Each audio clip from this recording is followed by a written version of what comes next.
রাসূল সাল্লাল্লাহু আলাইহি ওয়াসাল্লামের জামানায়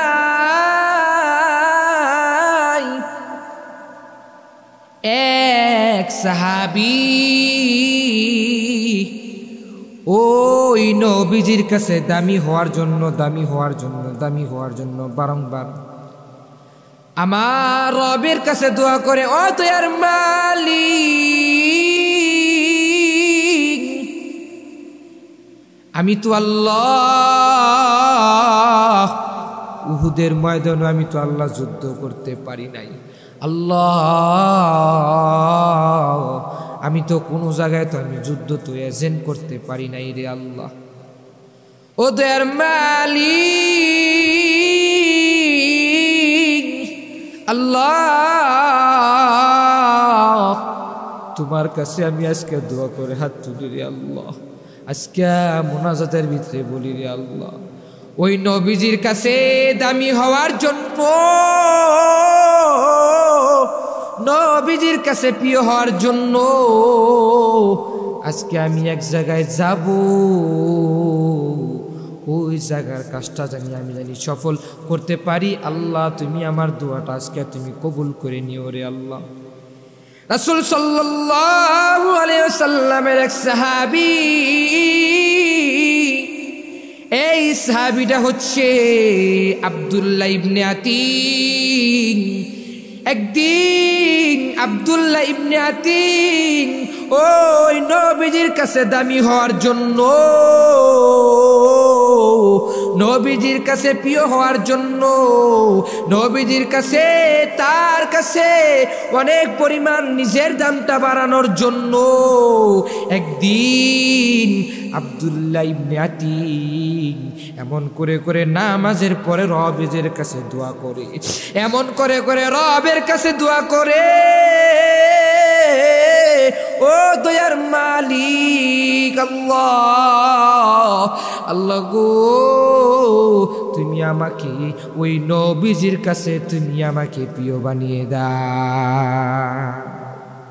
আব্দুল্লাহ ইবনে আতিক যখন এই কথা তখন রবের কাছে বলে বলে যখন দোয়া করে, আব্দুল্লাহ ইবনে আতিক যায়া তার মাথার ভিতরে চিনতে আসলো নবীজির একজন ছোট্ট আছে কাব ইবনে আশরাফ, এটা তো অনেক বড় বড় লোক মানুষ, এটা তো অনেক বড় ধনী। আব্দুল্লাহ ইবনে আতিক তিনি ওই কাব ইবনে আশরাফের বাড়ির দিকে রওনা করলো। যাওয়ার পরে কাব ইবনে আশরাফের বাড়ি যখন সামনে গেল, রাবিরা বলে ফুকায়ে কেরামরা বলে আব্দুল্লাহ ইবনে আতিকের এক চোখ ছিল একটু বড়, আরেক চোখ ছিল একটু ছোট। আব্দুল্লাহ ইবনে আতিক ওই চোখ, এক চোখ বড় এক চোখ ছোট। যখন আব্দুল্লাহ ইবনে আতিক যখন ওই কাব ইবনে আশরাফের বাড়ির সামনে যখন চলে গেল, কাব ইবনে আশরাফের বাড়ির সামনে যা দারোয়ানকে বলে, ও দারোয়ান ভাই, তুমি আমাকে ওই নেতার সাথে আমি একটু কথা বলবো, ওই নেতার সাথে তুমি কি আমাকে একটু দেখা করাইবা নাকি? ওই নেতা কোথায় থাকে তুমি কি আমাকে একটু দেখাই দিবা নাকি? আব্দুল্লাহ ইবনে আতিক যে যখন এই কথা যখন ওই দারোয়ানকে বললো, দারোয়ানকে ডেকে ডেকে বলে, ও দারোয়ান ভাই, তুমি আমাকে ওই কাবের পরিচয়টা দাও, উনি কোথায় থাকি, ওনার ঠিকানার তুমি কি আমাকে দিবা নাকি? আমি একটু ওনার কাছে যাব। আব্দুল্লাহ ইবনে আতিক যখন এভাবে করে করে যখন দারোয়ানের কাছে বলল, দারোয়ান তার কথাটা শুনে দারোয়ান বলে, ও ভাই, আমি তোমাকে ওই জায়গায় যেতে দিব না, যাইতে পারবা না, তুমি তো ওই জায়গায় যেতে পারবা না, ওই জায়গায় যাওয়া যাবে না, ওই জায়গায় আমি তোমাকে বারণ করলাম, তুমি ওই জায়গায় যাইতে পারবা না। রাবিরা বলে, দারোয়ান বলে দেখে দে আব্দুল্লাহ ইবনে আতিক, ওই যে আব্দুল্লাহ ইবনে আতিকের এক চোখ ছিল ট্যাগেরা, এক চোখ ছিল বড় আর এক চোখ ছিল ছোট। ওই দুই চোখ দুই সমান হওয়ার জন্য এক চোখটা বড় হলো আর এক চোখটা ছোট। এমন করে বলল, বলার পরে ওই দারোয়ানের মাথার ভিতরে একটা চিন্তা আসলো, ওই এই মানুষটা মনে হয় এসেছে, ওই মনে হয় ট্যাগেরা, ওই মনে হয় ট্যাগেরা, ওই মনে হয় কাক ইবনে আশরাফের কাছে এসেছে দেখা করার জন্য, তার কাছে মনে হয় ভিক্ষা নেওয়ার জন্য মনে হয়েছে, সাহায্য নেওয়ার জন্য মনে হয় তার কাছে এসেছে ওই আব্দুল্লাহ ইবনে আতিক আর ওই কাব ইবনে আশরাফের বাড়ির দারোয়ান। যখন এভাবে করে করে করে করে করে করে যখন বলল, বলার পরে আব্দুল্লাহ ইবনে আতিককে যখন ঢুকায়া দিল, কয় যাও যাও যাও রে ভাই, তুমি যাও ওই জায়গায়, ওই উপরের তলার ভিতরে ওই আব্দুল্লাহ ইবনে আতিক যখন তাকে যখন ঢুকায়া দিল, ঢুকায়া দেওয়ার সাথে সাথে আব্দুল্লাহ ইবনে আতিক দারোয়ানকে যখন বলল, বলার পরে দারোয়ান গেটটা খুলে দিল। খুলে দেওয়ার সাথে সাথে দারোয়ান বলল, ভাই ওই জায়গায় কাব ইবনে আশরাফ আছে, তুমি ওর কাছে যাও, ওর কাছে গেলে তুমি সাহায্য পাইবা। এমন করে করে দারোয়ান যখন এমন করে করে আব্দুল্লাহ ইবনে আতিককে যখন বলে দিল, আব্দুল্লাহ ইবনে আতিক যখন শুনতে পাইল, শুনতে পাওয়ার পর আব্দুল্লাহ ইবনে আতিক যখন শুনলো, শোনার সাথে সাথে আব্দুল্লাহ ইবনে আতিক চলে গেল ওই জায়গায়। ওদিকে আব্দুল্লাহ ইবনে আতিকের মাথার ভিতরে একটা টেনশন, হাই রে আমি নবীজির কাছে প্রিয় হব, আমি নবীজির কাছে দামি হব, আমাকে নবীজির কাছে দামি হওয়ার জন্য আমি যেই নিয়তে এসেছি, আর ওদিকে মালিকের কাছে দোয়া করে, আল্লাহ তুমি আমার নবীজির কাছে, ওই নবীজির কাছে তুমি আমাকে প্রিয় বানিয়ে দাও। এমন করে করে করে করে যখন আব্দুল্লাহ ইবনে আতিক যখন ওদিকে রবের কাছে মনে আকারে দোয়া করে, ওদিকে আব্দুল্লাহ ইবনে আতিক যখন গেল, যাওয়ার পরে দেখেছে কত সুন্দর রাজপ্রাসাদ বাড়ি, এত সুন্দর বাড়ি। এই আব্দুল্লাহ ইবনে আতিকের মাথায় চিন্তা আসলো, রে ওই বাদশা রে, ওই বাদশা তুই এমন করে এত সুন্দর বাড়ির ভিতরে ঘুমাস, আজকে তোর এলাকার মানুষগুলো, গরিব মানুষগুলো আজকে খাবার খাইতে পারে না, আজকে তোর এলাকার মানুষগুলো খাবার খাইতে পারে না, তুই একটু খবর নেস না তোর এলাকার মানুষগুলো কেমন করে চলে, তুই একটু খবর নেস না। আজকে তোর বাড়ির ভিতরে যখন আমি আসলাম, আসার পরে দেখি ওই বাড়িটা কি সুন্দর রাজপ্রাসাদের মতন তুই বাড়ি করে ফেলেছিস। আজকে দেখি রে, আজকে আপনারা মাঝে মধ্যে খেয়াল করে দেখবেন যে কত বড় বড় ধনী, কত বড় বড় বড় লোক, তারা কি করে এত সুন্দর করে টাকার বাহাদুরি কইরা কইরা কইরা কইরা সুন্দর করে বাড়ি তৈরি করে, এত সুন্দর করে বাড়ি বানাই। ও বান্দারা, আমি তোমাদেরকে এতবার এতবার এতবার আমি তোমাদেরকে বলি, তুমি যে আজকে এত সুন্দর করে বাড়িটা বানাইলা, এই বাড়ি কত সুন্দর করে বাড়ির ভিতরে বানাইলা, তোমার বউর সাথে, তোমার ওয়াইফের সাথে, তোমার মেয়ের সাথে, তোমার ছেলের সাথে, তোমার মা বাবার সাথে তুমি পরামর্শ নাও। ও বাবা, ও মা, ও স্ত্রী, ও আমার পোলা, ও আমার ছেলে, ও আমার মেয়ে, ও আমার কন্যা, এদিকে আজ হাই রে, আজকে বাড়িটা এত সুন্দর করে বানাবো, এমন করে বানাবো, আমার ঘরের ভিতরে এই ঘরে টাইলস দিব, এটা এই জিনিসটা লাগাবো, এমন করে লাগাবো, এই জিনিসটা এমন করব, এই সুকেশটা এমন করব, এমন করে। দুনিয়াতে এমন মানুষ দুনিয়াতে আছে নাকি নাই? পরামর্শ নেয় না, নেন একটা পরামর্শ, একটা পরামর্শ নিয়ে নিয়ে চলে যে আজকে আমি কি করব, আমার ভিতরে একটা পরামর্শ হচ্ছে, কি পরামর্শ? বাবার কাছ থেকে পরামর্শ নাকি, বাবা বাবা আমি তো আজকে বাড়ি বানাবো, বাড়িটা বানাবো সুন্দর করে বানাবো। ও বাবা গো, বাড়ি তো বানাবো, এখন টাইসটা এই কালার হইলে কেমন হয়, এমন করে আসে না, পরামর্শ নেয় না? যখন পোলা যখন বাড়ি তৈরি করে তখন পরামর্শ নেয়, গেটের রংটা এমন করো, বাড়ির রংটা এমন করো, হায়রে মানুষ, তোরা আজকে দুনিয়ার একটা বাড়ি, ওই বাড়ির জন্য তোরা কত সুন্দর করে বাড়ি বানাস, কিন্তু তোরা কি একটু চিন্তা করেছ? তোরা কি তোদের মাথার ভিতরে একটু খেয়াল করেছ?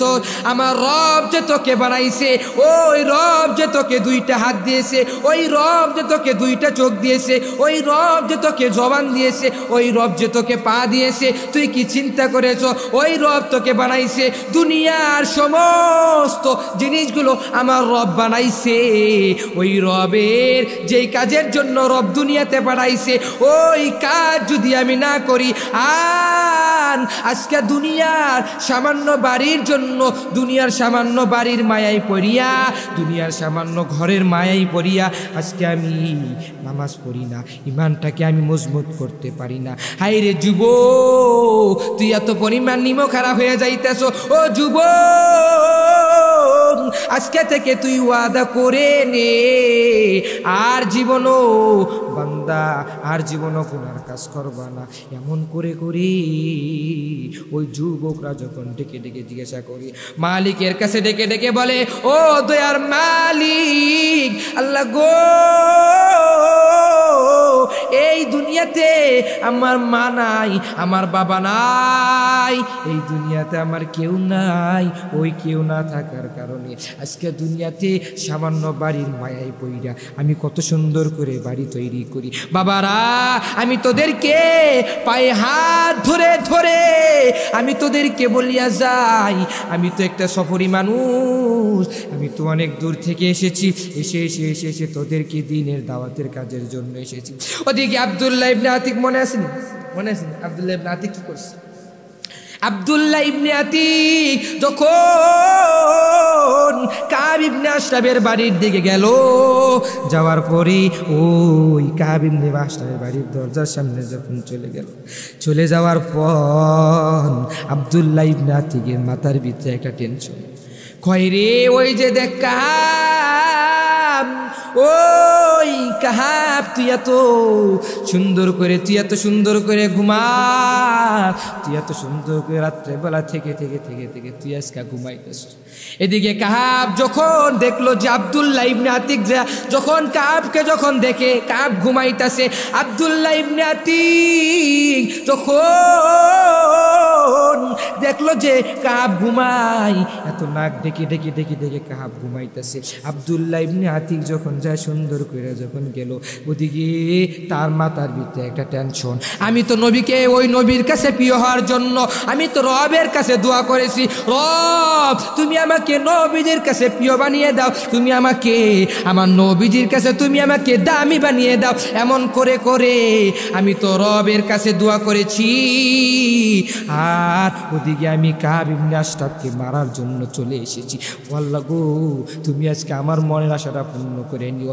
এমন করে করে যখন আব্দুল্লাহ ইবনে আতিক যখন বলল, তার মাথার ভিতরে একটা যখন চিন্তা আসলো, হাই রে, এত সুন্দর বাড়ি, এই কাব ইবনে আশরাফ এত সুন্দর করে নাক ডেকে ঘুমাচ্ছে, দেখলো যে আশেপাশে ছায়া দেখে কেউ কি আমাকে দেখে নাকি, এমন করি তার ভিতরে একটা চিন্তা আসে।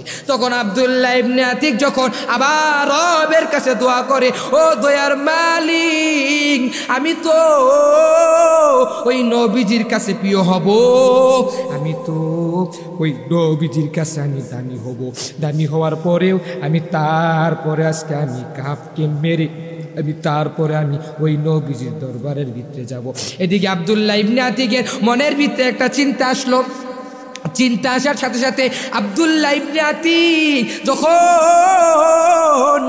যখন চিন্তা করে, তার মাথার ভিতরে একটা চিন্তা, ওদিকে আল্লাহর কাছে দোয়া করে, আল্লাহ তাআলা আব্দুল্লাহ ইবনে আতিকের দোয়া কবুল করে নিয়েছে। আল্লাহ দোয়া কি কবুল করে নিয়েছে। আল্লাহ দেখেন কিভাবে আল্লাহ দামি। আল্লাহ কয়, বান্দা আমি দুনিয়ার সব দেখি, আমি দুনিয়ার সব মানুষের কথা শুনি, আমি মানুষের সব জিনিসগুলো আমি বুঝি, কার মেজাব কেমন, কার জিনিস কেমন, আমি সব কিছু আমি জানি নাকি জানি না, আমার রব জানে নাকি জানে না। এমন করে করে যখন আব্দুল্লাহ ইবনে আতিক যখন ওই রবের কাছে দোয়া করে, দোয়া করার সাথে সাথে আব্দুল্লাহ ইবনে আতিক তখন ওই রবের কাছে হাত তুলে তুলে দোয়া করে, তখন আব্দুল্লাহ ইবনে আতিক তার দুই সাইডে এবং পায়ের ভিত্তি সব জায়গায় কিছু খঞ্জন নিয়েছে, অস্ত্র নিয়েছে, ওগুলো নিয়ে ওই কাব ইবনে আশরাফকে মারবে। এমন করে করে কাব ইবনে আশরাফকে যখন মারল, মারার সাথে সাথে কাব ইবনে আশরাফ যায় যখন তার মনের ভিতরে একটা চিন্তা, তার মনের ভিতরে একটা চিন্তা চলে আসলো, হাই রে আমি কি করলাম, হাই রে আমার ভিতরে কি চলে আসলো। কাব ইবনে আশরাফ যা দেখি যে আব্দুল্লাহ ইবনে আতিক যা দেখে যে কাব ইবনে আশরাফ নাক দেখে ঘুমাচ্ছে। চিন্তা, এখন মারলেই মনে হয় মরে দেবো, মারলেই মনে হয় কি মরে দেবো। যারা যুদ্ধ করে, যারা যুদ্ধকে আপনাদের মাঝে মাঝে দেখবেন, যারা যুদ্ধ করে, যুদ্ধ ভিতরে এজেন্ট করার সাথে সাথে তারা চিন্তা করে যে কি করে, চিন্তা ওই আমি এমন করে এই সই মারলে ওই জিনিসটার ভিতরে লাগবে, এখান থেকে এই তীরটা মারলে ওই জিনিসটার ভিতরে লাগবে। এমন একটা ফিরে আসে না, আমার একটা টার্গেট আছে, টার্গেট নিয়ে নেয় যখন তাহলে আব্দুল্লাহ ইবনে আতিক তখন তিনি ওই কাব ইবনে আশরাফের বাড়ি দিয়ে যায়া তখন তিনি চিন্তা করলেন, কিরে আমি কাব ইবনে আশরাফকে মারবো, একটা মনের ভিতরে টার্গেট আমার, না টার্গেট মনের ভিতরে টার্গেট আমার, মারবো। ওদিকে রবের কাছেও দোয়া করে, আল্লাহ তুমি আমার দোয়াটা ওই নবীজির কাছে আমাকে দামি বানিয়ে দেবে, এবং দোয়া করে, কিন্তু দোয়া করে রবের কাছে। আব্দুল্লাহ ইবনে আতিক যখন যে দেখলো কাব ইবনে আশরাফ যে ঘুমাইতেছে, ঘুমাই এত মধুর কণ্ঠে কণ্ঠে কণ্ঠে ওই ব্যাঙের মতো নাক ডেকে ডেকে ঘুমাচ্ছে। দেখবেন না কিছু মানুষ আছে না নাক ডেকে ঘুমায়, অনেক দূরে নাক ডাকে না, আপনাকে এলাকায় মনে নাই গিয়া আঙ্গু এলাকায় আছে, নাক ডেকে ঘুমায়। ছাত্রকে ভিতরে আমি যখন মাদ্রাসায় পড়াশোনা করি, যখন ছাত্র দোকানে আমার পাশে আমার এক সাথী ভাই ছিল, এত জোরে নাক ডাকতে ডাকতে মাঝে মধ্যে আমার ওস্তাদের কাছে বলতাম, হুজুর এই ছেলেটা তো নাক ডাকতো, পরে আমার সাইডটা অন্য জায়গায় দিয়ে আমার ঘুম হয় না, বলতাম হুজুরের কাছে। তো ঠিক যখন নাক ডাকতো, দেখবেন আপনারাও দেখবেন যে অনেক মানুষ যখন ঘুমে যায় তখন নাক ডাকে না, সবাই কিন্তু দেখেন খেয়াল করতে, সবাই তো ডাকে না, কিছু মানুষের এই আসে তারা নাক ডাকে। তা আব্দুল্লাহ ইবনে আতিক যখন দেখলো যে কাব ইবনে আশরাফ নাক ডেকে ঘুমাইতেছে, আব্দুল্লাহ ইবনে আতিক ওই নাক ডেকে ঘুমাইতেছে, কয় এইবার তার মাথার ভিতরে চিন্তা আসলো, আব্দুল্লাহ ইবনে আতিকের মাথার ভিতরে একটা টার্গেট আসলো, কয় এবার দেখি ওই নেতা তো ঘুমাইতেছে, ওই কাব ইবনে আশরাফ তো ঘুমাইতেছে, এখনই ওরে মারা সুযোগ, এখনই কি ওরে মারা সুযোগ। ওদিকে কিন্তু নবীজির কাছে দামি হওয়ার জন্য তার মনের ভিতরে এখন মন্ত্রটা সদ্বত করতেছে খুশিতে। আব্দুল্লাহ ইবনে আতিক কাব ইবনে আশরাফের দিকে যখন প্রথম তীরটা যখন বের করে, যখন কাব ইবনে আশরাফের দিকে যখন মারার সাথে সাথে কাব ইবনে আশরাফ চিল্লা ফিল্লা করতেছে, বলতেছে আয় রে তোরা কে আসস, ও আমার সৈন্যরা তোরা কোথায় আসস, আয় আমার কাছে আয়, আমাকে যেন কে হত্যা করেছে, আমাকে যেন কে মারতাছে। এমন করে করে করে করে কাব ইবনে আশরাফ সকল মানুষদেরকে ডেকে ডেকে বলতেছে। ওদিকে আব্দুল্লাহ ইবনে আতিকের মাথার ভিতরে একটা টেনশন, আমি তো নবীজির কাছে দামি হব, আমি তো নবীজির কাছে প্রিয় হব, দামি হওয়ার জন্য ওদিকে যখন প্রথম তীরটা মারার পরে কাব ইবনে আশরাফ চিল্লা করতেছে, তখন আব্দুল্লাহ ইবনে আতিক যখন আবার যায় আরেকটা তীর মারার সাথে সাথে আবার দেখে আব্দুল্লাহ ইবনে আতিক যখন যায় দুইটা তীর মারার সাথে সাথে আব্দুল্লাহ ইবনে আতিক আবার ওর থেকে চলে আসলো। এখন আব্দুল্লাহ ইবনে আতিকের মাথায় টেনশন, কয় আমি যদি এই জায়গায় ধরা পড়ে যাই তাহলে তো আমার কোনো জামিন নাই। দেখবেন মাঝে মধ্যে দেখবেন চোরে যখন চুরি করে, যখন চুরি করার সাথে সাথে যখন চুরি করার নির্দেশ আসে, কোনো বাড়িতে যায় যখন চুরি করলে তার মাথার ভিতরে একটা টেনশন, কয় যদি আমি ধরা পড়ে যাই তাহলে তো আমার দাম্বু আছে, যদি আমি যে বাড়িতে যাবো চুরি করতে যাবো, যদি এই বাড়ির মানুষ যদি দেখে যে আমি বাড়িতে গেছি চুরি করছি, যদি ধরা পড়ে যায় তাহলে কি যাবিন নাই। ইঁদুর আছে না, ইঁদুর কি করে, ইঁদুরের যে খাঁচা আছে, খাঁচার ভিতরে খাবার দিয়ে থুয়ে দেয়, যখন ইঁদুর যখন পেটের খিদার ঠেলায় যখন যায় খাইতে যায় টুপ করে বন্ধ হয়ে যায়, আছে না, চোরও মাথার ভিতরে চিন্তা করে আমি তো ওই বাড়িতে গেলাম যে চুরি করতে গেলাম, যদি ধরা পইরা যাই তাহলে কি অবস্থা। আব্দুল্লাহ ইবনে আতিক তখন কাব ইবনে আশরাফের দিকে মারলো, তীর মারলো, প্রথম তীর মারলো, কাব ইবনে আশরাফ চিল্লি করতেছে, আবার দ্বিতীয় তীর মারলো, কাব ইবনে আশরাফ বলতেছে চিল্লি করে, এমন করে করে 3টা তীর মারলো। 3টা তীর মারার পর আব্দুল্লাহ ইবনে আতিক কয় এখন তো আমাকে পলাইতে হবে।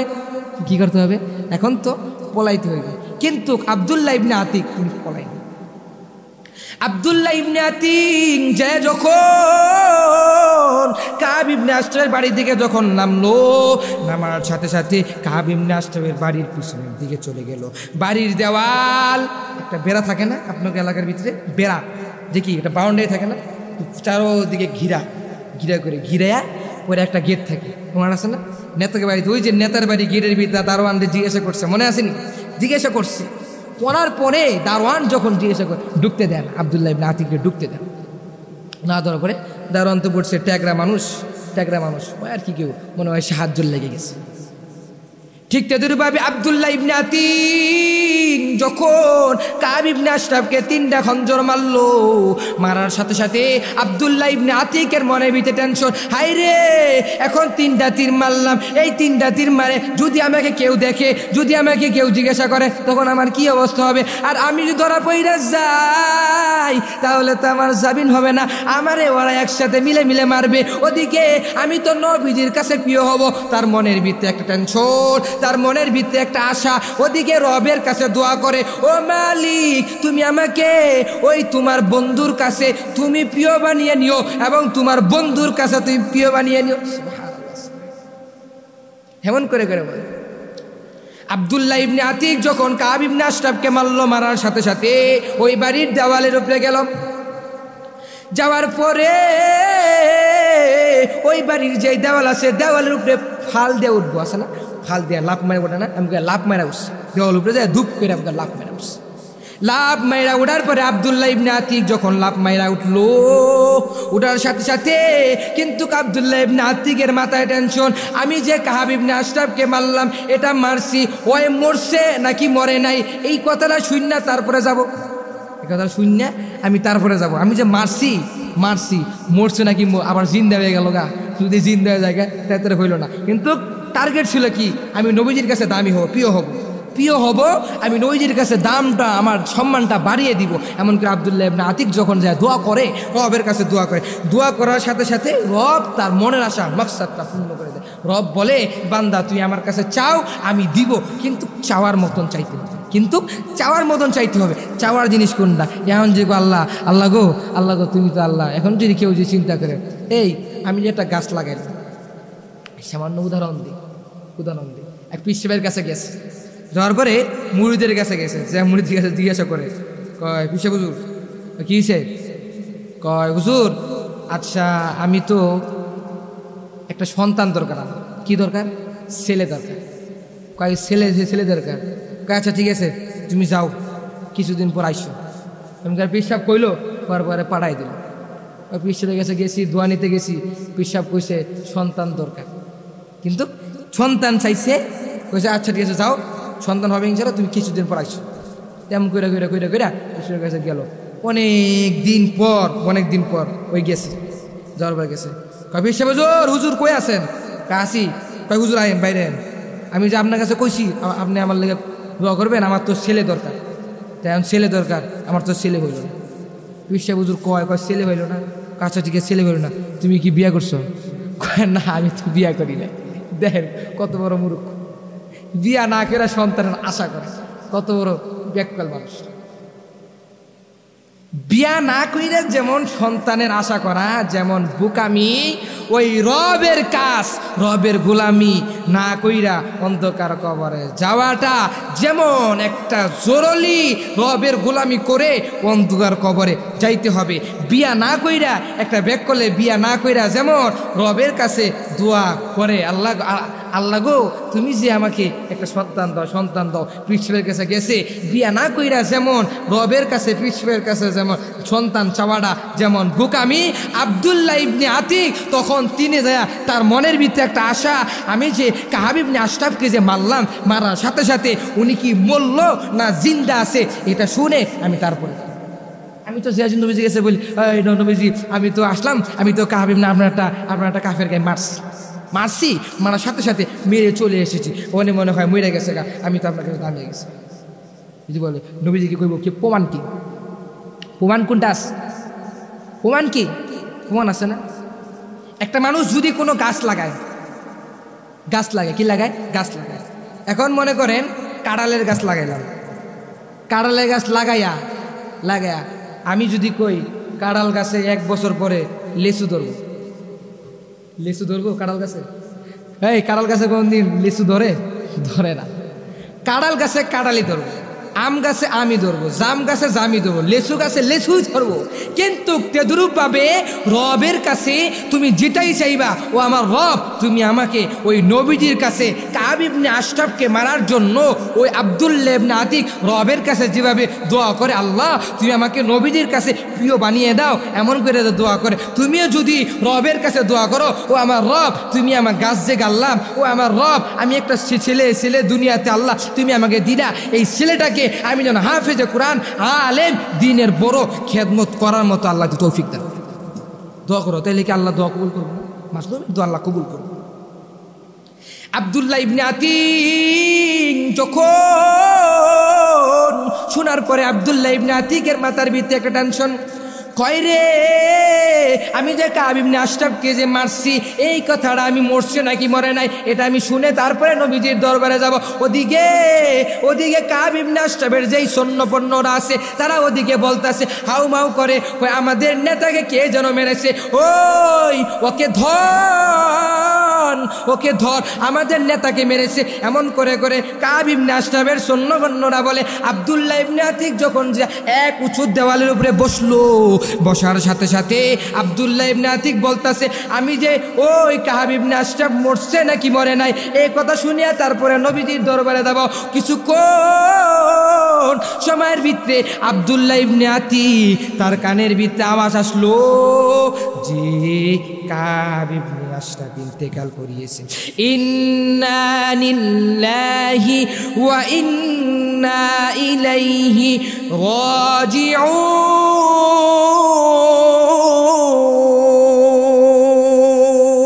এমন করে যখন শুনলো যে কাব ইবনে আশরাফ মারা গিয়েছে, নবীজির কাছে ওদিকে আব্দুল্লাহ ইবনে আতিক নবীজির কাছে দামি হওয়ার জন্য আব্দুল্লাহ ইবনে আতিক খুশিতে ওই উঁচু যে দেওয়ালের উপরে বইছে ওটা তার ভিতরে চিন্তা নাই, খুশি যে তিনি উঁচু দেওয়াল থেকে লাফ দিছে, লাফ দেওয়ার সাথে সাথে তার যে পা আছে পাটা মুচকে গেছে, ভেঙে গেছে।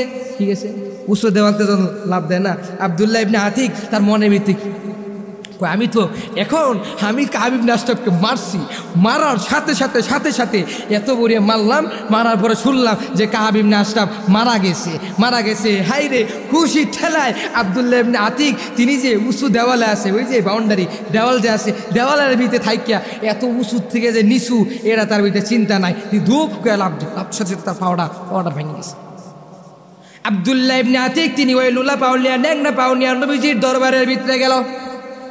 যাওয়ার পরে ওই নবীজি মুনাওয়ারার ভিতরে মসজিদের নববীর ভিতরে তিনি বসে সাহাবায়ে কেরামদেরকে নিয়ে একসাথে মিলেমিশে বসে নবীজি দেখি কথা বলতাছে। আব্দুল্লাহ ইবনে আতিক তখন তিনি গেল, কয় না আমি তো ওই জায়গায় যাব না। এদিকে আব্দুল্লাহ ইবনে আতিক ওই মসজিদের নববীর ভিতরে গেল। যাওয়ার পরে বারান্দার ভিতরে যাইয়া সেজদাগত অবস্থায় আল্লাহর কাছে বলে, ও দয়ার মালিক আল্লাহ গো, আমি তোমার কাছে বারংবার দোয়া করেছি, আমি উহুদও যাইতে পারি নাই, আমি তো কোনো যুদ্ধ এজেন্ট করতে পারি নাই রে আল্লাহ, তুমি আমাকে ওই নবীজির কাছে প্রিয় বানিয়ে দাও। এমন করে সেজদারত অবস্থায় আব্দুল্লাহ ইবনে আতিক যে রবের কাছে দোয়া করে, ওদিকে নবী করিম সাল্লাল্লাহু আলাইহি সাল্লাম সাহাবায়ে কেরামদেরকে নিয়ে যখন বসার পথে সাহাবায়ে কেরামের ভিতরে একটা হাসি আছে না, মানে একটা হাসি, মানে সবাই মিলে একসাথে কথা বলতেছে। হঠাৎ করে কথা বলার পরে সাহাবায়ে কেরাম দেখে, কিরে হঠাৎ করে দেখলাম নবী যেন কেমন একটু রাগান্বিত বসে, কেমন একটু রাগ হয়ে যেতেছে। নবীজির কাছে রাগ নবীজি কেমন জানি ঘেমে যাইতেছে অবস্থা এমন করে যখন সাহাবাই কেরাম দেখলো যে তখন সাহাবাই কেরাম সবাই মিললে একসাথে নীরবে গেল নবীজির কাছে মনে হয় ওহী নিয়ে মনে আসতেছে জিবরাইল আলাইহিস সালাম মনে হয় কি নবীজির কাছে ওহী নিয়ে আসতেছে সাহাবাই এই কথা যখন বলার পরে নবীজি যখন সব সাহাবাই কেরাম চুপ হয়ে গেল নবীজির কাছে ওহী নিয়ে আসলো ও জিবরাইল আলাইহিস সালাম নবীজির কাছে ওহী নিয়ে আসলো জিবরাইল আলাইহিস সালাম নবীজির কাছে ওহী নিয়ে যখন আসলো আসার পরে জিবরাইল আলাইহিস সালাম বলতেছে ও পয়গম্বর আপনার কাছে দামি হওয়ার জন্য আপনার কাছে প্রিয় হওয়ার জন্য আপনার এক সাহাবী আব্দুল্লাহ ইবনে আতিক অনেক পরিমাণ কষ্ট করেছে ওই কাব ইবনে আশরাফ আপনার শত্রুকে মেরেছে এমন করে মেরেছে মারা সাথে সাথে এত পরিমাণ হত্যা করেছে আপনি ওকে জানিয়ে দিবেন আপনি ওকে সুসংবাদ জানিয়ে দিবেন ওই আমার রব ওই রবের কাছে তিনি প্রিয় হয়ে গিয়েছে ওই রব আসমান থেকে ওই আব্দুল্লাহ ইবনে আতিকের জন্য সালাম পাঠিয়ে দিয়েছে আব্দুল্লাহ ইবনে আতিকের জন্য রব সালাম পাঠিয়েছে মাওলা আকারী হাবিবুল্লাহ সালাম পাঠিয়ে দিয়েছে ওদিকে আব্দুল্লাহ ইবনে আতিক যখন এই কথা যখন সেজদারত অবস্থা আব্দুল্লাহ ইবনে আতিক কিন্তু মসজিদের বারান্দার ভিতরে ছিল থাকার সাথে সাথে যখন একসাথে ছিল নবীজির কাছে যখন জিবরাইল আলাইহিস সালাম ওই নিয়ে জানা যখন চলে যাওয়ার পর নবীজি বলতেছে এই সকল সাহাবাই কেরামরা তোদেরকে আমি বলিনি আমার এক সাহাবী আব্দুল্লাহ ইবনে আতিক কোথায় ওকে আমার কাছে নিয়ে আসো আমার ওকে দরকার এমন করে সাহাবাই কেরামদের কাছ থেকে বললো সাহাবাই কেরাম যখন আব্দুল্লাহ ইবনে আতিককে যখন খুঁজতে লাগার সাথে সাথে আব্দুল্লাহ ইবনে আতিক যায় যখন একসাথে মিলেমিশে খুঁজার পর যখন খুঁজলো নাই কোনো জায়গা নাই ওদিকে দেখে আব্দুল্লাহ ইবনে আতিক মসজিদের নববীর বারান্দার ভিতরে সিজদা করে কান্দে ও মালিক তুমি আমাকে ওই নবীদের কাছে তুমি আমাকে প্রিয় বানিয়ে দাও এমন করে বলে আর যখন সাহাবাই কেরাম এসে যখন দেখে আব্দুল্লাহ ইবনে আতিক সিজদারত অবস্থায় দেখে বলে ও এমন করে সাহাবাই কেরাম ডেকে বলে আব্দুল্লাহ ইবনে আতিক তোমাকে আমার পয়গম্বর তোমাকে খুঁজে ওই নবীজি তোমাকে খুঁজে তোমাকে ডাকে এমন করে যখন মসজিদের নববীর গেটের সামনে যখন গেল যাওয়ার পরে আব্দুল্লাহ ইবনে আতিক যখন গেল যাওয়ার পরে নবীজি ডেকে বলে আয় রে আব্দুল্লাহ ইবনে আতিক আয় তুই আমার কাছে আয় এমন করে নবীজি ডাকে এত মায়া লাগাইয়া ডাকে নবীজির ডাক শুনে আব্দুল্লাহ ইবনে আতিক যখন নবীজির দরবারে যখন চলে গেল সামনে যায় আব্দুল্লাহ ইবনে আতিক সুন্দর করে বসে বলল সুন্দর করে বসার সাথে সাথে আব্দুল্লাহ ইবনে আতিক যখন নবীজি বলল বস তখন বসাতে সবাই সুন্দর করে বসে আব্দুল্লাহ ইবনে আতিক একসাথে মিলে তখন সাহাবাই কেরামদেরকে নিয়ে একসাথে বসার পরে আব্দুল্লাহ ইবনে আতিক নবী করিম সাল্লাল্লাহু আলাইহি সাল্লাম বলতাছে ওরে আব্দুল্লাহ তুই তো আমার আল্লাহর কাছে অনেক পরিমাণ দামি হয়ে গেছো আল্লাহ তাআলা তোকে আসমান থেকে সালাম পাঠাইছে এমন করে যখন সুসংবাদ জানিয়ে দিল আব্দুল্লাহ ইবনে আতিক তাও দেখি বারংবার কান্দে দুই চোখ দিয়ে টলটল আকারে পানি পড়ে নবী গো নবী ডেকে জিজ্ঞাসা করে বলে ও আব্দুল্লাহ তুই কেন কান্দো তোর কি হয়েছে এত বড় সুসংবাদ পাইয়া তুই কেন কান্দাস তুই আর কান্দিস না তোর ভিতরে একটু হাসি লাগবে তখন আব্দুল্লাহ ইবনে আতিক নবীজির কাছে ডেকে বলে ও নবী আমার আমি ওই রবের কাছে এতবার দোয়া করেছি আমি ওই রবের কাছে বারংবার দোয়া করেছি আমি আপনার কাছে প্রিয় হব আমি আপনার কাছে দামি হব কিন্তু আমি যে ওই কাব ইবনে আশরাফকে আমি যে মারছি মারার সাথে সাথে তাকে তিনি মরছে নাকি মরে নাই এই কথাটা শোনার জন্য আমি তার বাড়ির একটা উঁচু দেওয়াল আছে বাউন্ডারি ভিতরে আমি যখন বসার সাথে সাথে ওদিকে যখন শুনলাম যে কাব ইবনে আশরাফের সমস্ত সৈন্যরা যারা আছে তারা বলে যে কাব ইবনে আশরাফ মরে গিয়েছে যখন আমি এ কথা শুনলাম, শোনার সাথে সাথে আমি তখন খুশি মনে আমি ওই উঁচু দেওয়ালতে লাফ দিয়েছি। নবী গো,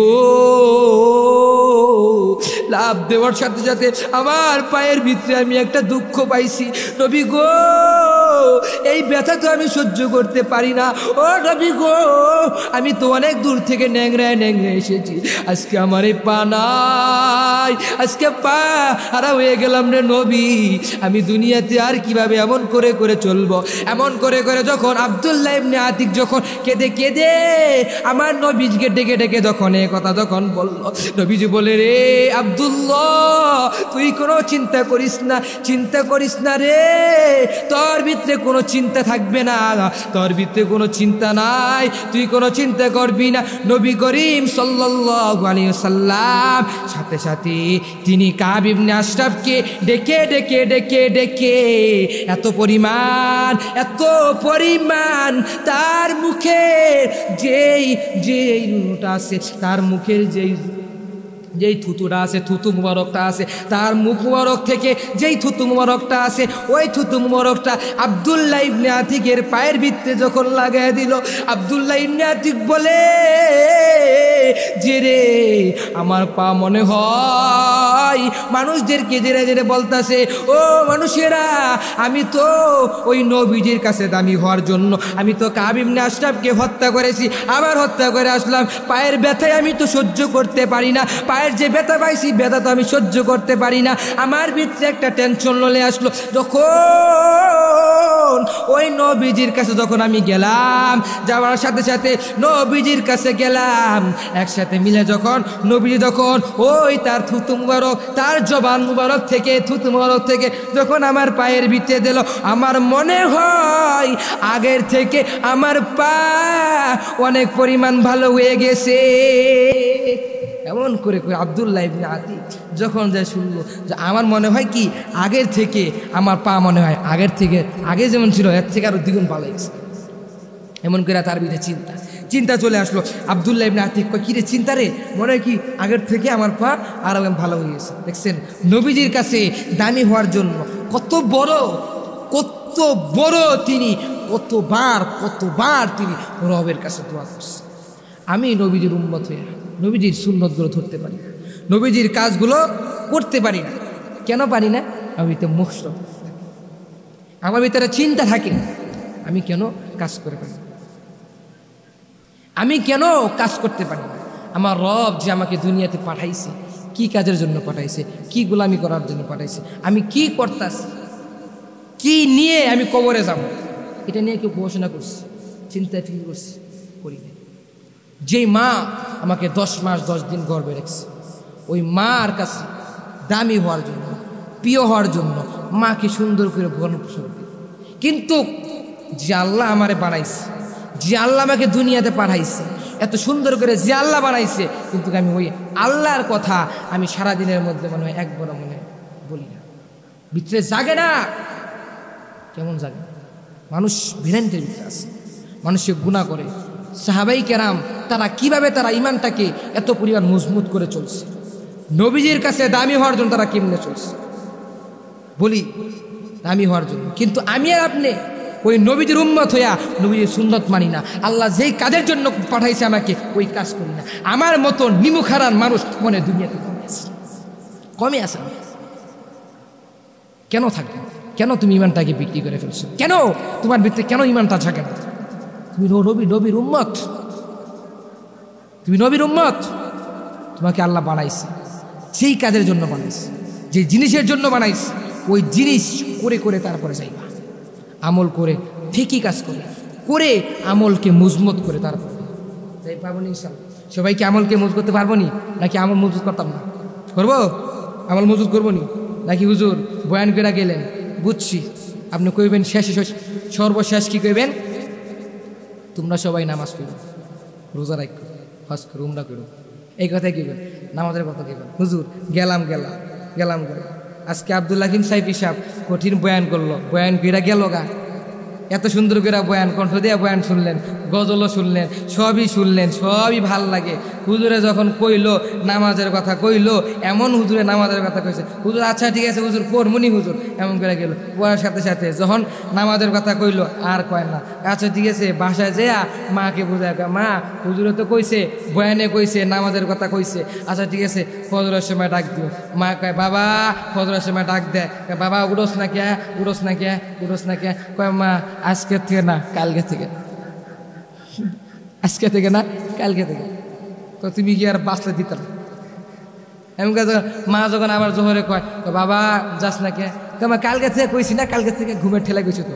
আচ্ছা ওইটা তো কইছি, ওই কথা ফেলানি কথা, তো কালকে থেকে যাবো, কালকে থেকে ইনশাআল্লাহ আসো মা, কালকে থেকে এমন ভালো হমু আর জীবনে মা নামাজ ছাড়তাম না, এমন ভালো হমু আর জীবনে মা টুপি খুলতাম, পাঞ্জাবিও খুলতাম, কোনো কিছুই না।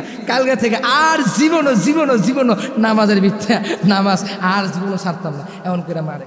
মা যখন একদিন যায়, যাওয়ার পরে আবার যখন কয় ইয়েশারের নামাজ পইরা, ইয়েশারে খাওয়া দাওয়া কইরা যখন আসে, আবার পরে খাওয়া দাওয়া কইরা মা কয় বাবা তুই কিন্তু কইছস যে ফজর থেকে নামাজ তোর চালু, তাই প্রস্তুতি নিছস নি?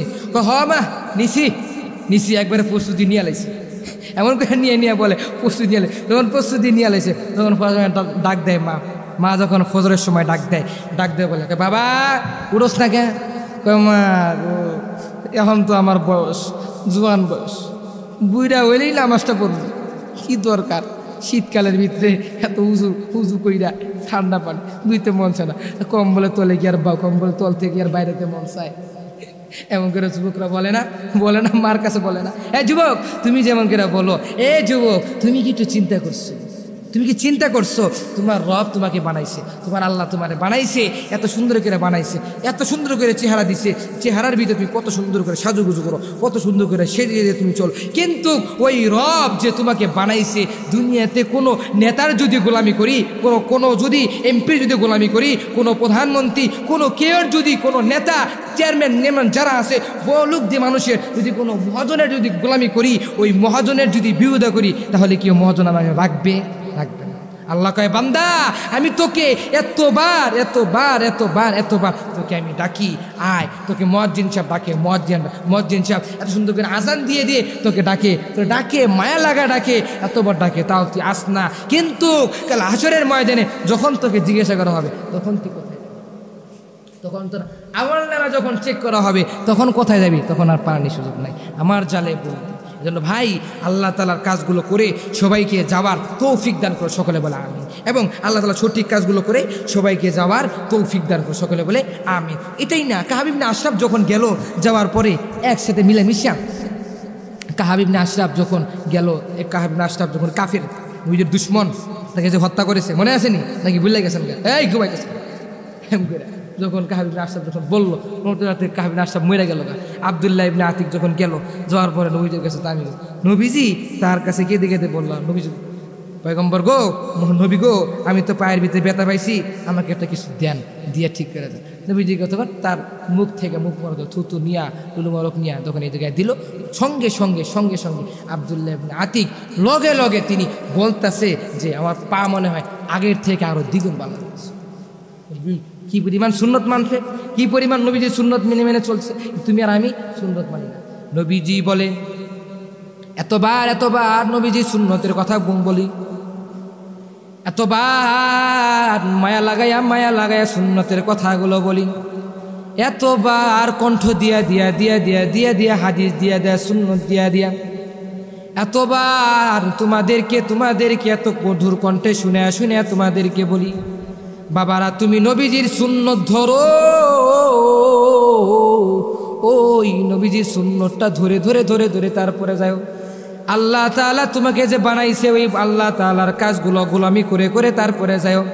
আল্লাহ তাআলা তোমাকে যেই কাজের জন্য পাঠাইছে, ওই কাজগুলো করে তারপরে অন্ধকার কবরে যাও। বান্দারে তুই মনে করতেছস যে আমার বয়স এখন 5 বছর বয়স, আমার বয়স এখন 10 বছর বয়স, আমার বয়স এখন 15 বছর বয়স, আমার বয়স এখন 20 বছর বয়স, আমার বয়স এখন 50 বছর বয়স, আমার বয়স এখন 100 বছর বয়স, আমি মনে হয় দুনিয়াতে আরো অনেক দিন বাঁচবো। এমন করে করে তুই যে বান্দা একটু চিন্তা করস, ওই তুই কি একটু চিন্তা করছস নাকি ওই যে মাইকেল জ্যাকসন আসেনি, মাইকেল জ্যাকসন তিনি তো সবাইকে একসাথে মিলে মিলে বলছে, এই ডাক্তারদেরকে মিলে মিলে মাইকেল জ্যাকসনের গানের ভিউ অনেক পরিমাণ ভিউ, তিনি বলছেন আমি 150 বছর বাঁচবো।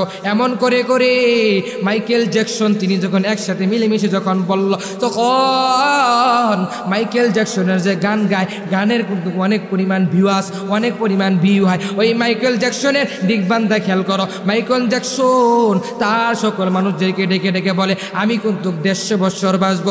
এমন করে করে করে করে ওয়াদা করে, এমন করে করে বলে, যখন খাবার খায় খাবারগুলো পরীক্ষা নিরীক্ষা করে তারপরে খায়, যখন যেই জায়গায় যায় পরীক্ষা নিরীক্ষা করে করে যায়। কিন্তু ওই মাইকেল জ্যাকসন যখন ওয়াদা করলো, এমন করে করে সবাইকে একসাথে মিলে যখন বলল, বলার পরে ওই মাইকেল জ্যাকসন দুনিয়াতে কতদিন বাঁচছে? বেশি দিন বাঁচতে পারে নাই। ও বান্দারা, তুমিও কি আমার রবের কাছে তুমিও কি ওয়াদা করে এসেছো? আমিও দুনিয়াতে যে আল্লাহ, আল্লাহ গো তুমি যে আমাকে দুনিয়াতে পাঠাইছো, আমি কিন্তু আর আমো না। তুমি কি এমন ওয়াদা করে আইছো মালিকের কাছে? না রে বান্দা, তুই এমন ওয়াদা করিস নাই, করিস নাই, তুই মনে এমন ওয়াদা করস না। তুই আজকে শয়তানের দুগায় পইরা, তুই আজকে বইয়ের মায়ায় পইরা, তুই আজকে ছেলের মায়ায় পইরা, তুই আজকে ওই সুন্দরী রূপসী প্রেমিকার মায়ায় পইরা, তুই আজকে এত সুন্দর সুন্দরী রূপসী মায়ায় পইরা, তুই আজকে বেনামাজির খাতার ভিতরে নাম লেখছ, তুই আজকে আল্লাহ তাআলার কাজগুলো করস না। মসজিদে মুয়াজ্জিন সাহেব এত মধুর কণ্ঠে চারদিকে চার মাইকের ভিতরে এত মধুর কণ্ঠে আওয়াজ দেয়, আওয়াজ দিলে ওই আজানের ধ্বনিগুলো বলে, তাও তুই শোনার পরও চার দোকানে বসে থাকো। ও মুরব্বী বাবারা, আমি তোদেরকে পায়ে হাত ধরে ধরে ধরে ধরে আমি তোদেরকে বলিয়া যাই, তোরা আজকে থেকে তোরা ওয়াদাবদ্ধ হয়ে যা। এমন ওই সময়টাকে মূল্য দিয়ে দিয়ে চল, সময়টাকে মূল্য দিয়ে দিয়ে চললে, ওই সময় যদি মূল্য দিয়ে চলো তাহলে সময়ের কাছে দামি হয়ে যাইবি। ও বাবারা, তোরা আজকে চার দোকানে বসে বসে তোরা সময়টা কাটাস, এমন করে করে ওই টিভির সামনে চোখ দিয়ে দিয়ে দেখো, এমন করে নায়িকার সিনেমা দেখো। ও বাবারা, এত মায়া লাগাইয়া আমি তোদেরকে বলি, বাবারা তোরা নামাজ পড়, নবীজি সুন্নতগুলো তোরা ধর, এই বাবারা তোরা দাড়িটা রাখ। এমন করে করে বলি, ও যুবক তুই তাও দাড়িটা রাখোস না, ও যুবক তুই তাও বেনামাজির খাতার ভিতরে নাম লেখ। এই যে আজকেও তো মাহফিলের আসার দিকে আমি তো আজকেও দেখলাম যে আমার গাড়ির ভিতরে বসে বসে আমি চিন্তা করলাম, মানুষের উপকার করে মানুষকে দিনের দাওয়াত দিই, এটাও আমার ভিতরে একটা উপকার। আমি যখন ওই রংপুর থেকে যখন আমি আসলাম, টাউনের ভিতরে আসলাম, আসতে গেলে অনেকক্ষণ সময় লাগে। এমন করে করে আসলাম, দেখলাম যে একটা মানুষ তার যে হুন্ডারটা আছে, হুন্ডারটা নিয়ে নিয়ে তখন এক জায়গায় বসলো, ওই হুন্ডারটা নিয়ে খাড়াই রয়েছে। এমন করে করে আমার গাড়ির সামনে যখন এমন করে হাত বাড়াইলো, বলতেছে, ও হুজুর আপনি কি আব্দুল হাকিম সাইফি? আমি বললাম, জি রে ভাই। তোমার কি হয়েছে রে ভাই? কয় ভাই হুজুর গো, আমার লাইটের আমার যে হুন্ডার আছে, হুন্ডারের বাতিটা কাইটা গিয়েছে অনেক দূর, ওই দূরে যে ঠিক করতে হবে। ও হুজুর আপনি যদি আমাকে একটু সহযোগিতা করেন তাহলে আমার একটু উপকার আসবে। এমন করে করে যখন আমার কাছে বলল, আমার মাথার ভিতরে টিনসা, আচ্ছা ঠিক আছে, ওই যে নবীজি তো কোনোদিনও কেউ কোনো ক্ষতি করে নাই, আমি কেন ক্ষতি করব? আমি তো নবীজির উম্মত, আমি নবীজির সুন্নতগুলো মেনে মেনে মেনে মেনে চলবো। এমন করে করে যখন বারংবার যখন চিন্তা করলাম, করে আমি বললাম, ভাই আচ্ছা ঠিক আছে তুমি আমার গাড়ির পিছে পিছে আসো। এমন করে করে ওই ভাইকে গাড়ির পিছে পিছে আসলাম। আমার মাথার ভিতরে একটা চিন্তা, আমি তো দেরি করে তো এই জায়গায় এসেছি, এত দেরি করে আসলাম, কেন আসলাম? ও বাবারা, এত দেরির ভিতরে কেন আসলাম? এই যে আমি তো এই মানুষটার উপকার করতে যাই, যদি আমার একটু দেরি হয়, ওই দেরি হোক, ওই দেরির ভিতরে কোনো কিছু তাই আসে না। এমন করে করে ওই মানুষটাকে যখন আমি ওই জায়গায় পৌঁছায় দিলাম, ওই মানুষটা আমার কাছে ডেকে ডেকে বলে, হুজুর গো, দুনিয়ার সব মানুষগুলো যদি একই যদি অবস্থায় হইতো, দুনিয়ার সব মানুষগুলো যদি সবার যদি উপকার করে করে যাইতো, কেউ কারোর ক্ষতি করতো না, তাহলে দুনিয়ার ভিতরে কেউ কেউ শত্রু হইতো না। কুফা নগরীর কুলি এত পরিমাণ আল্লাহওয়ালা, কুফা নগরীর ভিতরে এত পরিমাণ কুলি, এই কুলি বান্দা জাননি এমন পরিমাণ কুলি, কুলি রে কুলি চিনেননি আপনারা? কুলি চিনেননি? এই যে দেখবেন, আপনারা দেখবেন এই যে গ্রামের অঞ্চলে বাজারের ভিতরে, বাজারের ভিতরে যখন আসে, আসার পরে বাজারে যখন আসে, আসার পরে এই দেখেন কিছু মানুষ থাকে না, বস্তা নিয়ে নিয়ে নিয়ে নিয়ে যে বস্তার মাথায় নেয়, নিয়ে এই দোকান থেকে এই দোকান, এই দোকান থেকে এই দোকানে, এই দোকান থেকে এই দোকান, এমন আসে না কিছু মানুষ আছে না, বস্তা নেয়, মাথায় নেয়, বস্তা নিয়ে নেয়, এম থেকে এই জায়গায় আছে, এমন করে নিয়ে নিয়ে নিয়ে নিয়ে যায়। কুফানগরীর কুলি, কুলি ওই কুলি বিক্রেতা তিনি কি করতো, এন থেকে সামানে নিয়ে ওই জায়গায় দিত। দেওয়ার সাথে সাথে কুফানগরীর কুলি যখন ওই জায়গায় গেল, যাওয়ার সাথে সাথে কুলি যখন এম করে দেয়, দেওয়ার পরে কুলি যখন এক জায়গায় দিয়ে টিয়া পরে জিরাইতেছে, মানে এক জায়গায় বসে জিরাইতেছে।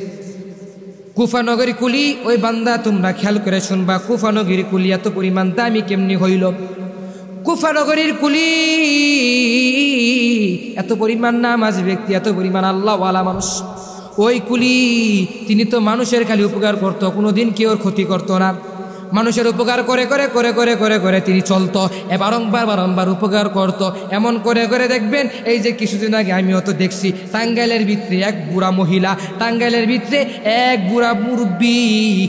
বুড়া মুরব্বী বাবারা, ওই বাবাটা খালি কি করত, তিনি খালি মানুষের খালি কবরই খুঁজত। এমন করে ঘোড়ার উপরে উঠিয়া উঠিয়া উঠিয়া উঠিয়া উঠিয়া উঠিয়া ওই জায়গায় যাইতো, যে তিনি কি করত, মানুষের উপকার করত, কেউ কোনোদিন ক্ষতি করত না। তার জীবনে দেখলাম যে অনেকগুলো কবর খুঁজছে, তিনি একসাথে মিলেমিশে অনেকগুলো কবর খুঁজছে। ও বাবারা, ওই যে মুরব্বী বাবাটা এত মায়া লাগে কবরগুলো খুঁজছে বাবারা, তোমরাও তো বাবা এই কথা কেন বললাম? ও বাবারা, তোমরা কেউর ক্ষতি করবা না, উপকার করবা, কোনোদিন কেউর ক্ষতির দিক খেয়াল করবা না। এই ভাইটা বুঝে না, ওকে বুঝাও, ওকে বুঝায় বুঝায় বুঝায় বুঝায় হেদায়েতের পথে আনো, ওকে বুঝায় বুঝায় দিনের পথে আনো, ওকে বুঝায় বুঝায় নামাজ পড়া শিখাও, ওকে বুঝায় বুঝায় ইসলামের যে জিনিসগুলো আছে ওই জিনিসগুলো বুঝায় দাও। ওই বুঝে না, ওর সাথে তুমি ওকে কঠোর আকারে বলস না, ওই তুই কেন নামাজ পড়স না, ওই তুই নামাজ পড়লি না কেন, ওই তুই নামাজ পড়লি না কেন, এমন করে ঝাড়ি দেয়া বলবি না। আমার নবী তো কোনোদিনও কেউর মনে কষ্ট দেয় নাই। বান্দা তুমি আর আমি কেউর মনে কষ্ট দিব না, কি দিব না? কষ্ট দিবা? কেউ ওয়াদা করবা, কেউ কারোর মনে কষ্ট দিবা না। ওই যে কুফানগরীর কুলি, তার মাথার ভিতরে চিন্তা আসলো, আমি তো প্রতিদিন কুলি নিয়ে যাই, এমন করে করে মাথার ভিতরে বস্তা নিয়ে আমি এই দোকান থেকে এই দোকানে দে। একদিন কুফানগরীর কুলি, তার মাথার ভিতরে একটা চিন্তা আসলো, আমি যে এত পরিমাণ দামি কিভাবে হইল? হওয়ার পরে এক গরিব মানুষ, এই গরিব ব্যক্তিটা আসলো ওই কুলির কাছে, এসে বলতাছে, ও ভাই তুমি কি আমার একটু উপকার করবা নাকি? এমন করে করে করে করে যখন মায়া লাগায় বলে, কুফানগরী কুলি ওই যে ব্যক্তি তো কোনোদিন কেউর ক্ষতি করে না, এমন করে বলে, আচ্ছা ঠিক আছে ভাই, কি এমন উপকার তুমি একটু আমাকে বলিয়ে দাও। এমন করে করে যখন ওই কুলির কাছে বলল, কুলির কাছে বলার পর ওই কুলি বলে, আচ্ছা ঠিক আছে, আমি তো বাবা তোমার কি উপকার আছে? আমার উপকার আছে ওইটা, তুমি আমাকে আমার বাসার দিকে তুমি একটু আমাকে পৌঁছে দাও।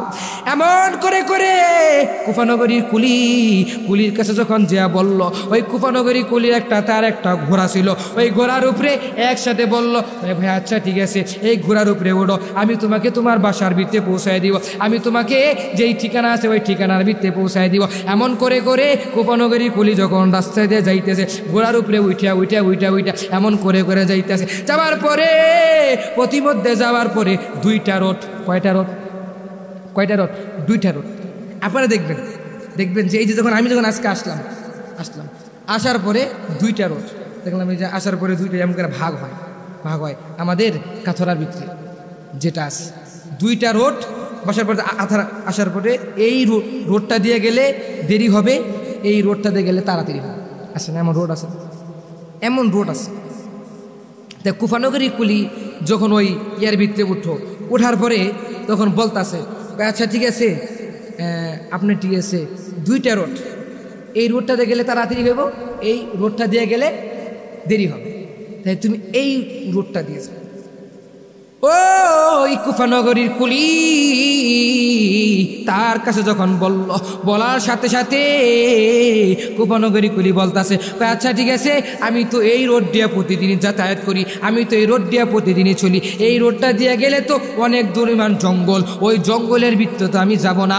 এমন করে করে যখন বলল, কয় না রে, ওই রোডটা জঙ্গল থাক, তোমার যেই উটটা আছে, তোমার যেই জিনিসটা আছে, ওই জিনিসটা তো খাইতে পারবে, এদিকে গেলে যাইতে যাইতে যাইতে যাইতে ঘোড়াটা খেতে খেতে খেতে খেতে যাইতে পারবে, আর এদিক দিয়ে গেলে তোমার ঘোড়া খাবে না। যদি রাস্তার সামনে যায় যদি তোমার ঘোড়ার খিদা লাগে, তাহলে তুমি খাবার কোথা থেকে দিবা? এমন করে করে ওই যে গরিব যে ইয়েটা আছে, আসলে তো ওই তো গরিব না, ওই কিন্তু একটা বিশাল বড় চোর, একটা বিশাল বড় ডাকাত, একটা বিশাল বড় এত পরিমাণ ডাকাত, এই ডাকাতটা এত পরিমাণ ডাকাত। দেখো বান্দারা, আমি তোমাদেরকে পায়ে হাত ধরে বলি, তোমরা এই জিনিসটা খেয়াল করে শুনবা। কুফানগরী কুলির কাছে যখন এভাবে করে করে করে করে যখন মায়া লাগে, আবার কুলি কয় রে, কয় আচ্ছা ঠিক আছে, এদিক দিয়ে গেলে যদি আমার ঘোড়াটা খাইতে না পারে, এই রোডটা দিয়ে গেলে আমার ঘোড়াটা তো খাইতে পারবে। এই যে দেখেন গাজীপুরের ভিতরে যখন চৌরাস্তা যখন আছে, চৌরাস্তার ভিতরে এই যে চৌরাস্তা দেখেন কতগুলো সড়ক, ওই রোডটা গেলে ঢাকা যাইব, এটা দিয়ে টাঙ্গাইল যাইব, এটা দিয়ে জয়দেবপুর যাইব, এটা দিয়ে মহসিন যাইব, এমন কইরা আছে নাকি নাই? আছে না? রোড আছে না? কুফানগরীর কুলি যখন তার কাছে যখন ওই যে পিছের যে মানুষটা আছে, মানুষটা যখন তার কাছে ডেকে ডেকে ডেকে ডেকে যখন বলার সাথে সাথে আচ্ছা ঠিক আছে লও এই রোডটা দিয়ে যায়। এমন করে যখন গেল, যাওয়ার সাথে সাথে ওই রোডটা দিয়ে যখন হাঁটতে হাঁটতে থাকলো, হাঁটতে হাঁটতে যখন একদিকে যাইতে যাইতে যাইতে যাইতে অনেক দূর চলে গেল, দেখেছে কি পরিমাণ জঙ্গল, এত পরিমাণ অন্ধকার, এই অন্ধকারের ভিতরে কিভাবে যাইব, এটা তো আমার ভিতরে যাওয়া সম্ভব না। তখন ওই কুফানগরের কুলি যা বলতাছে, ও ভাই আর কত দূর রে ভাই, আর একটু সামনে গেলে আমার বাড়ি। এমন করে করে যখন বলার সাথে সাথে ওই কুফানগরী কুলি যখন গেল, যাওয়ার পরে ওই কুলি যখন অনেক দূর গেল, যাওয়ার পরে কুলির ভিতরে একটা চিন্তা, কয় কি রে, এটা আমি কোন জায়গায় আসলাম, এটা এবং জায়গার ভিতরে আমি আসলাম। এমন করে করে যখন বললে, ওই কুলি যখন ওই মানুষটাকে জিজ্ঞাসা করে করে বলে, ভাই রে আর কত দূর রে ভাই, কয় ভাই আর একটু সামনে গেলে আমার বাড়ি। এমন কইরা বলার সাথে সাথে ওই ভাইটা যখন একসাথে বলার পরে বলতেছে, কয় ভাই এই জায়গায় একটু খাড়াও। আচ্ছা ঠিক আছে, খাড়াইলাম। কুফানগরী কুলি তার ঘোড়াটায় নিয়ে যখন খাড়াইলো, খাড়ার সাথে সাথে তিনি বলে তার কোমর থেকে একটা খঞ্জর বাই করছে, ওই কুলি রে তুই তো আমারে চিনতে পাস নাই, তুই তো আমারে চিনস নাই, আমি অনেক পরিমাণ ডাকাত, আমি অনেক বড় ডাকাত, আমি তো ডাকাত, আমার তো প্রতিদিনই নেশা খালি মানুষ খালি খুন করা, আমার তো প্রতিদিনই নেশা খালি চুরি করা, আমার প্রতিদিনই নেশা খালি মানুষগুলো খুন করা। আয় রে তুই আমার সাথে আর ওইদিকে ছায়া দেখ, ওইদিকে ছায়া দেখ, এতগুলো মানুষকে আমি মারছি। কুফানগরী কুলি তার মাথার ভিতরে একটা চিন্তা, কয় হায় রে এটা এমন কি জায়গায় আসলাম রে, এটা এমন কত বড় মুসিবতের জায়গায় আসলাম রে। কুফানগরের কুলি ডেকে ডেকে বলে, ও ভাই তুমি আমাকে মাইরো না, তুমি আমার সব জিনিসগুলো নিয়ে যাও, তুমি আমার টাকাও নিয়ে যাও, তুমি আমার উটটাও নিয়ে যাও। এমন করে করে সব জিনিসগুলো যখন দিয়ে দিতে থাকলো, তখন কুফানগরের কুলি তার মাথার ভিতরে একটা চিন্তা আসলো, কয় না রে আমি সব জিনিসগুলো তোকে আমি দিয়ে দিব। ওই ডাকাত বলে, ওই মানুষটা বলে, ওই যে গরিবের ভাঙ ধরছে ডাকাত চোর, এমন করে আছে নাকি? আপনারা মাঝে মধ্যে দেখবেন ঢাকা শহরের ভিতরে যখন দেখবে কোনো মহিলা আছে এমন পরিমাণ এমন পরিমাণ ঢং ধরে ধরে ওই বাড়ির ভিতরে যায়, আমি তো অনেক দিন ধরে খাবার খাইতে পারি না, আমাকে খাবার দেয়, আমি তো সকাল থেকে না খেয়ে রয়েছি। এমন করে বলে, আসলে ভাই তো খাবার খায়, কিন্তু ওর মতলব কি চুরি করা। এমন আপনার দেশে এমন চোর, এমন মহিলা চোর আছে নাকি নাই? ওই মহিলা চোর যখন ওই মানুষের কাছে যখন এসে এমন করে মায়া লাগাইয়া যখন বলে, ওই ঘরের মানুষ যখন ওকে জায়গা দিয়ে ঢুকতে দিলে যখন একসাথে ঢুকতে দেওয়ার সাথে সাথে ওই মহিলা তখন ঢুকে আর আসবার চায়, কই কি আছে, কি স্যার আসপাত চায় কই কি আছে, এমন করে চায় চায় চায় চেয়ে চেয়ে চেয়ে চেয়ে যখন দেখে কই কি আছে, যখন দেখে যে ওই ব্যক্তিটা গেছে ওই রান্নাঘরে গেছে তরকারিটা গরম করার জন্য, তার ছোট বাচ্চাটাকে খাড়ের উপরে ঠিয়ে গেছে, এমন করে যখন গেছে ওই মহিলাটার মনের ভিতরে চিন্তা, আমি যদি একটা গরিব মানুষকে যদি খাওয়াইতে পারি, আল্লাহ তাআলা মনে হয় এই উসিলে আমার জিন্দিগির গুনাহ মাফ করে দিতে পারে। ওই মহিলাটা একটু দোয়া নেওয়ার জন্য, একটু দোয়া নেওয়ার জন্য ওই মহিলাকে খাওয়াইতে ধরলো। আসলে ওই মহিলা তো চোর, তার নিয়ত তো চুরি করা। এমন করে যখন বলল, মহিলা যখন তরকারিটা গরম করতে চলে গেল, তরকারি গরম করার পর এই তরকারি যখন গরম করে যখন গেল, যে ওই মহিলাটা তার আলমারি খুললো, খোলার পরে যতগুলো স্বর্ণ আছে, যতগুলো রূপা আছে, যত যা আছে টাকা পয়সা আছে, সবগুলো ঢুকে ঢুকে ওই থলের ভিত্তে নিল, ওই ব্যাগের ভিত্তে নিল, নিয়া তখন যখন ওই মহিলাটা আসলো, আসার বলে ও বন্ডে তুই খা খা খা, এই যে গরম করে আসলাম, এত সুন্দর করে খাবার দিল, খাবার দেওয়ার পর কয় অল্প একটু খাবো। বন্ডে আমার মনে হয় শরীরটা অনেক পরিমাণ খারাপ লাগতেছে, আমি জানি কেমন জানি শরীরটা জানি কেমন হয়ে যাইতেছে, এমন করে বলে নাকি বলে না। ওই চুন্নি মহিলা এমন করে করে করে করে যখন বলার সাথে সাথে বোনের কাছে ফাঁকি দিয়া এমন করে চলে যায়। আর ওই বোনকে যখন এমন করে ফাঁকি দিয়ে দিয়ে দিয়ে দিয়ে যখন চলে যায়, ওদিকে বোন যখন সারাদিন চলে যায়, সন্ধ্যার পর যখন তার মাথার ভিতরে চিন্তা আসলো, আমি একটু আমার স্বামী যেই বিদেশ থেকে যেই স্বর্ণটা পাঠাইছে, আমার স্বামী যে বিদেশ থেকে যেই রূপাটি পাঠাইছে, আমার স্বামী যে বিদেশ থেকে টাকাটা পাঠাইছে, ওই টাকাটি একটু চেক করে দেখি, হাই রে টাকাটি কেমন আছে, ওই স্বর্ণটা দেখি কেমন আছে। এমন কইরা কইরা যখন চেক করতে যায়, দেখে কিছুই আর আলমারিতে পায় না। আঙ্গ দেশে এমন চুন্নি মহিলা আছে নাকি না?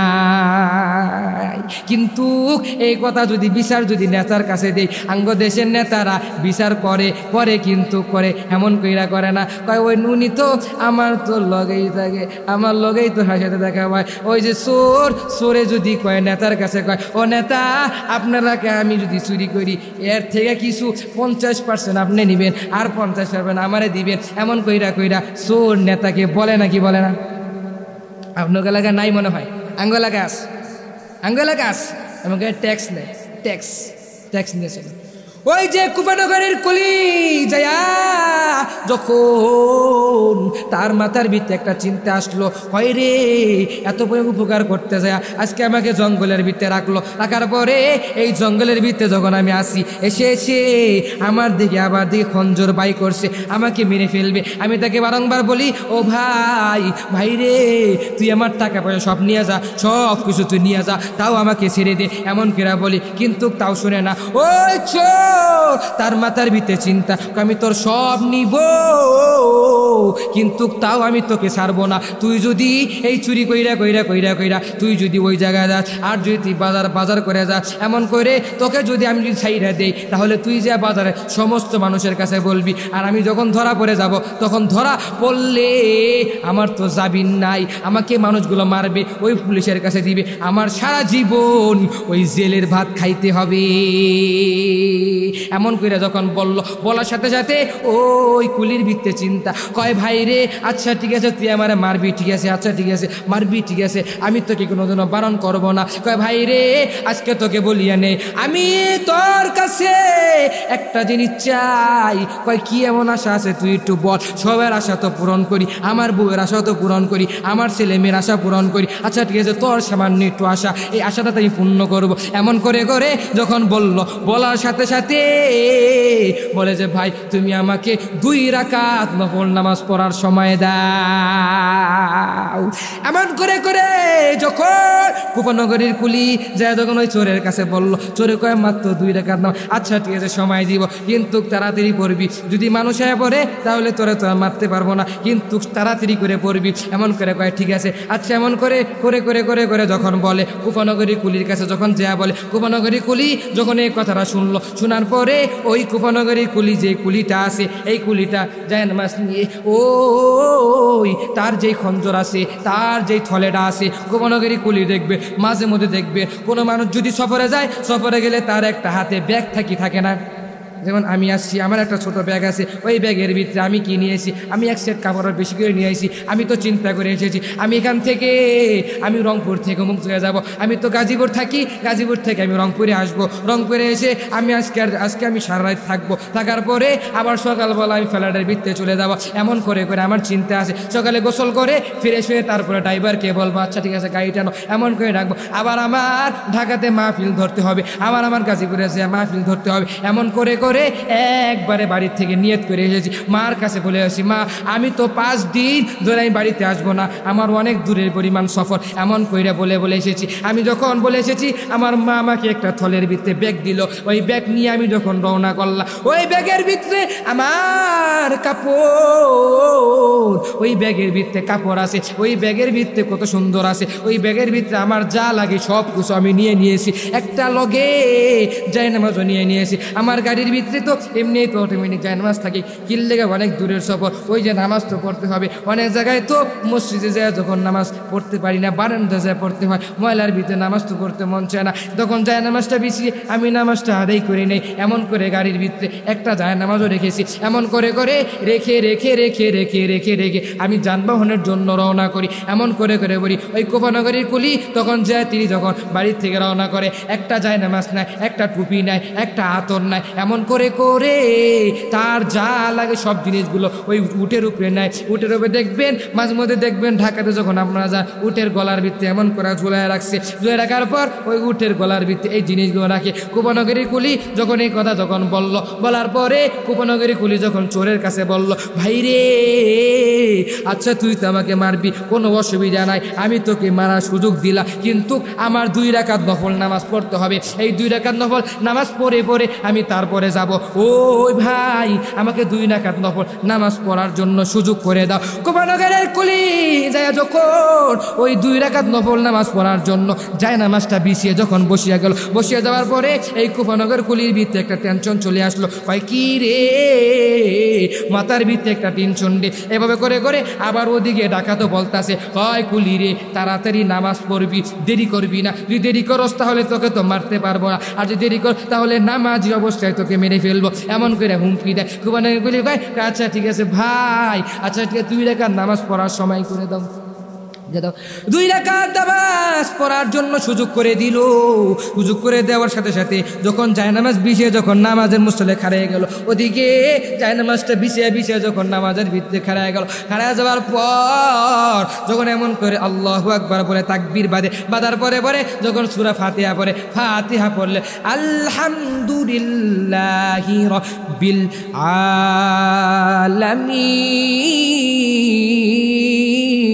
আলামিন এমন করে যখন সূরা ফাতিহা পড়তে থাকো, একটা করে হরফ একটা করে লাইন পরে সূরা ফাতিহা পড়তে যায়, আর তিনি তার মাথার ভিত্তে কোনো আর আসে না, কিন্তু পারার বড় তার ভিত্তে কোনো চিন্তা আসে না। করে যখন চিন্তা ফিরে আসে না, হয় কি রে এটা এমন কি হয়ে গেল, এটা এমন কি দর্শ হয়ে গেল, কি রে কোনো কেউ চিন্তা আসে না, কিন্তু তার মাথার ভিত্তে একটা চিন্তা আসে আমাকে জানি আমার রব বাঁচাইবে। এমন করে করে ওই নামাজের ভিত্তে খাড়ে রবের কাছে দোয়া করে, রব গো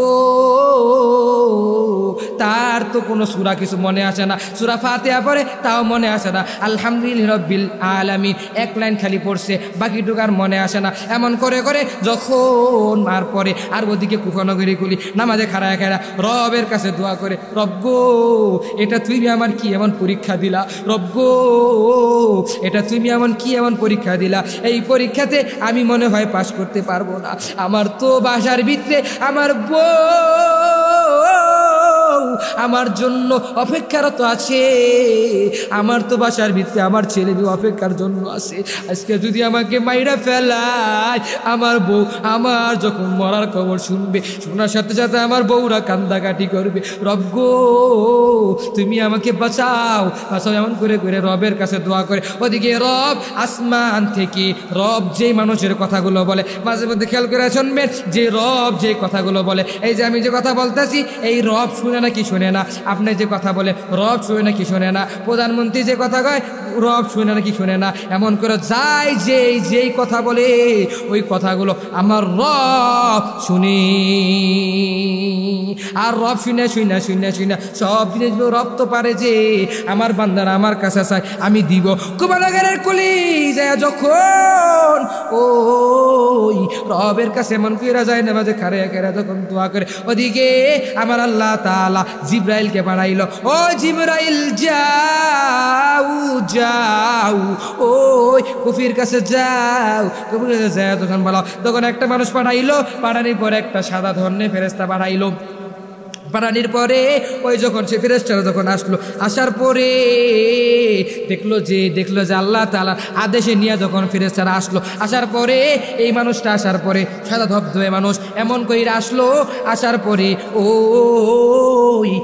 পরে এই মানুষটার ভিতরে একটা চিন্তা রে, কয় কি রে আমি যে এত পরিমাণ দেখলাম যে ওই মানুষটা নামাজ পড়তাছে আর হয়তো খাড়ায় রয়েছে, খঞ্জরটা নিয়ে খাড়ায় রয়েছে, জানি কোনো দিকে পলাইতে না পারে। এমন করে যখন আসলো, আসার পরে ওই মানুষটা এসে যখন ওই লোকটাকে জিজ্ঞাসা করা হলো, এই তুই কে রে? ওই চোরে বলে, ওই তুই কে রে? এমন করে দুইজনে তক্ক লাগার সাথে সাথে ওই যে মানুষ সাদা ধবধবে যে একটা মানুষ এসে ওই ডাকাতকে হত্যা করলো। এমন করে যখন হত্যা করলো, কুমারনগরে কুলি তিনি তো নামাজ পড়তে আসে, নামাজ শেষ করে যখন এমন করে বলে, আসসালামু আলাইকুম ওয়া রাহমাতুল্লাহ,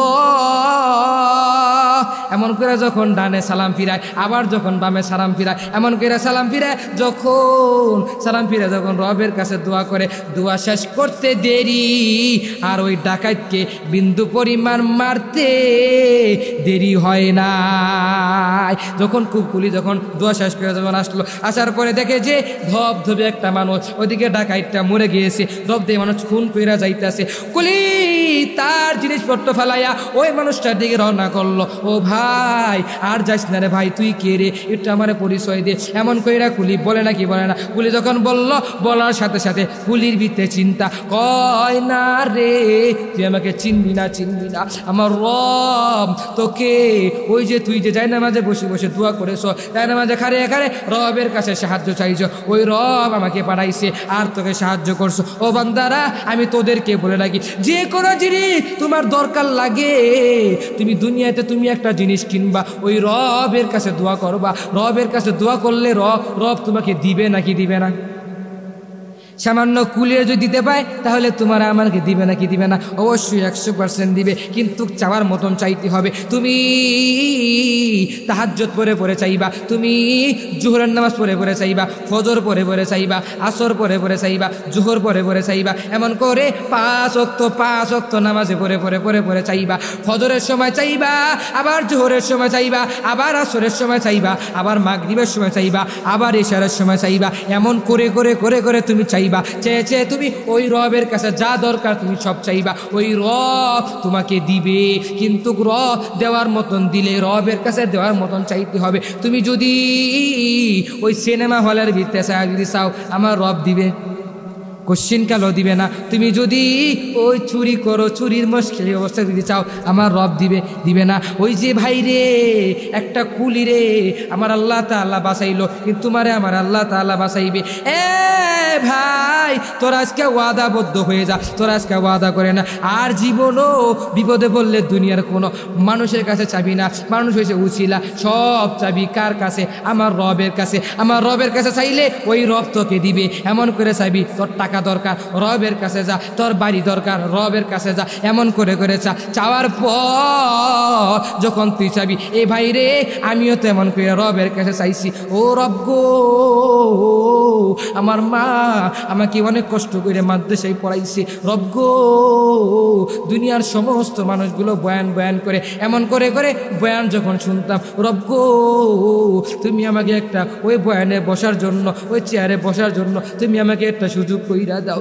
এমন করে রবের কাছে ডেকে জ্বলে আকারে বলি, এতবার বলি, কিন্তু ভাই আমার রব আমাকে দিয়েছেন, কিন্তু আমি যেমন পাইছি তুমি এমন চাইবা। তোমার মার কাছে বলবা, ও মা তুমি রবের কাছে যাও, তোমার বাবার কাছে বলবা, ও বাবা তুমি রবের কাছে যাও, তোমার ভাইয়ের কাছে বলবা, ও বাবা ও ভাই তুমি রে ওই রবের কাছে যাও, তোমার বোনের কাছে বলবা, ও বোন তুমি রবের কাছে যাও। এমন করে করে যখন বলবা ওই রব তোমাকে দিবে, তোমাকে অনেক সুন্দর তুমি করে পায়া যাইবা।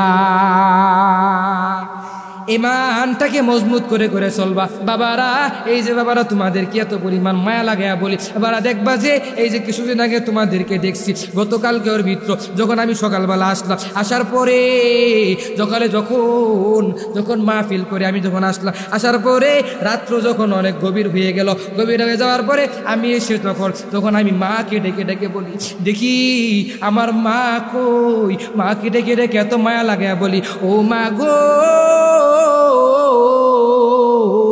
আমি তোমার সন্তান চলে এসেছি মা, ও মা গেটটা খুলো রে মা, গেটটা খুলো মা। এমন করে করে যখন মাকে যখন একটা ডাক দেই, মা অটোমেটিক বলে, বাবারে আমি তো ঘুমাই নাই, তুই যতদিন ধরে মাহফিল করস, তুই যতদিন ধরে ইসলামের কাজের ভিতরে চলো, ইসলামের কাজ তুই বড় বড় তুই কাজগুলো সংক্ষিপ্ত আকারে করো, তুই যতবার তুই মাহফিলে যা, আমার মা তোর মার তো চোখের ভিতরে ঘুম ধরে না। এমন করে করে যখন ওই মার কাছে ডেকে ডেকে যখন বলে, আর মা যখন আমাকে ডেকে ডেকে ডেকে ডেকে যখন বলে বারংবার, আমি দেখি যখন আমি মাহফিলে উদ্দেশ্যে যাই, আমার মা যখন এভাবে করে করে যখন আমি মার কাছে দোয়া নিয়ে বাইরে হয়ে যায়, মা আমাকে মাথায় হাত দেয়, এমন করে চোখে হাত দেয়, হাত দিয়ে আমাকে দোয়া দিয়ে আমার মা আমাকে ঘর থেকে বাই করে দেয়। আমি যাওয়ার পরে আবার যখন মাহফিল থেকে আসি, যখন আসার পরে আমি রাত্রেবেলায় আসি, মাকে যখন একটা ডাক দেই, আমার মা একটা ডাক শোনার সাথে সাথে মা ঘর থেকে বের হয়ে যায়, গেটটা খুলিয়ে দেয়। গেটটা খুলিয়ে দেওয়ার পরে মার কাছে জিজ্ঞাসা করি, ও মা গো তুমি কেন ঘুমাও নাই মা? সব দুনিয়ার সমস্ত মা বোনেরা ঘুমায়া গেছে, তুমি কেন ঘুমাও নাই মা? ও মা তুমি কেন জাগ না আসরে মা? এমন কইরা কইরা যখন মার কাছে বলি, মা বলে আচ্ছা ঠিক আছে, তুই যতদিন পর্যন্ত মা ফিরে যা, তুই ততদিন পর্যন্ত ইসলামের কাজগুলো করো, অতদিন থেকে আমার চোখের ভিতরে কোনো ঘুম আসে না। আঙ্গ সমাজে আমার মা যখন এভাবে করে করে যখন মা বলার সাথে সাথে তখন হাত মুখ দিয়া 2 রাকাত নফল নামাজ পড়ে, ওই যে সফর থেকে তো আসি, এসে হাত মুখ দিয়ে আবার বিশ্রাম করি, আবার ফজরের সময় উঠি, ওইটা আবার অনেক দূরে সফরে যাব। এমন কইরা কইরা সারাদিন ডাকান। ও যুব, তুই যদি রবের কাছে দোয়া করো, ওই রব যদি আমারে দিতে পারে তোরও দিবে, তুই রবের কাছে চা, কিন্তু বান্দা চাওয়ার মতন চাবি, ইনশাআল্লাহ আল্লাহ তাআলা সবাইকে ওই রবের কাছে চাওয়ার মতো তৌফিক দান করুক।